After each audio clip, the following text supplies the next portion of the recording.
Bonjour à tous et bienvenue dans cette nouvelle vidéo. Aujourd'hui nous allons parler du début de saison assez mitigé de l'OM. C'est parti.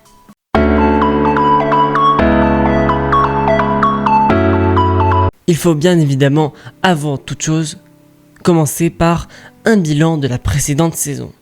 L'OM a fini dauphin du PSG vainqueur de la Ligue des Champions, mais ça c'est une autre histoire encore.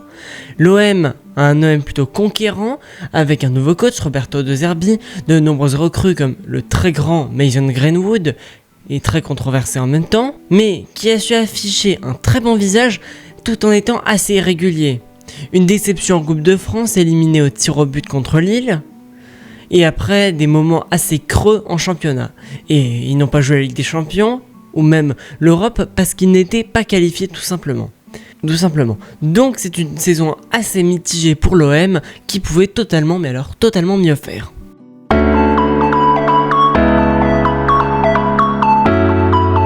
De plus, il faut le dire, l'arbitrage n'a pas du tout, mais alors pas du tout, été du côté de l'OM cette saison. Enchaînant les erreurs d'arbitrage, les pénaltys et les cartons rouges surtout, assez cadeaux, et également la suspension de cadres de l'OM, comme par exemple le directeur sportif Mehdi Benassia, et surtout le président de l'OM, Pablo Longoria, après ce pétage de plomb. Quel championnat de merde, tout corrupte. C'est la corruption. Non, regardez-moi, corruption.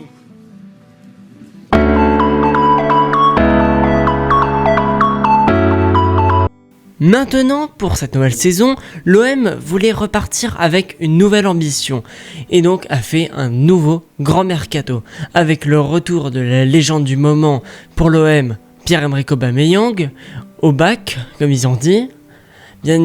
Après, ils ont également relevé les options d'achat de joueurs comme par exemple Jonathan Rowe, Neal Maupay et surtout une personne qui s'est affichée comme un grand cadre de l'OM, Pierre-Emile Højbjerg.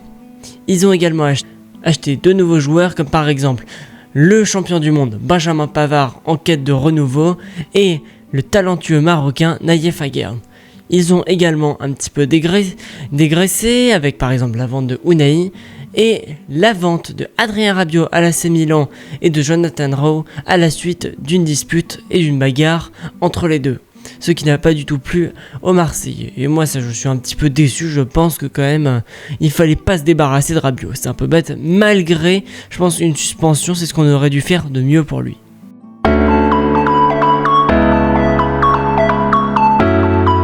Mais bon, dès le début de la saison, les résultats ne sont pas du tout au rendez-vous. Déjà, premier match contre Rennes, une équipe vraiment très abordable. Et c'est une défaite 1-0. C'est vraiment, mais alors vraiment bête. L'OM a l'occasion de se relancer contre le Paris FC, promu de Ligue 1. Mais certes, victoire 5-2, un score assez élevé, mais à quel prix ? Je rappelle que l'OM menait de base 2-0, ils se sont fait remonter, et c'est à partir de ce moment-là qu'ils se sont vraiment énervés, et ils ont commencé à jouer au football. S'ensuit après une défaite vraiment humiliante contre Lyon après un match totalement éclaté de l'OM, où ils étaient vraiment pas dedans. Et le pire CSC de l'histoire, eh bien l'OM s'incline, et là ne se retrouve pas vraiment dans une très bonne place au classement. Mais après une trêve internationale, l'OM jouait il y a quelques jours contre Lorient. Et là, on a vu un visage plutôt positif quand même. Victoire 4-0, premier but de Pavard, premier but de Aguerd, encore un but de Greenwood et un magnifique but de Angel Gomez, qui lui aussi marque son premier but avec l'OM. C'était un match très maîtrisé des Marseillais. Même si je pense que ça manquait d'intensité, je pense qu'ils auraient dû plus utiliser les côtés, parce que Timothy Weah, également nouvelle recrue, je pense qu'ils n'ont pas trop joué alors que vraiment sur son côté, alors que vraiment c'est un très bon joueur et qu'il peut être très important pour l'OM. Voilà les amis, j'espère que cette vidéo analyse vous aura plu.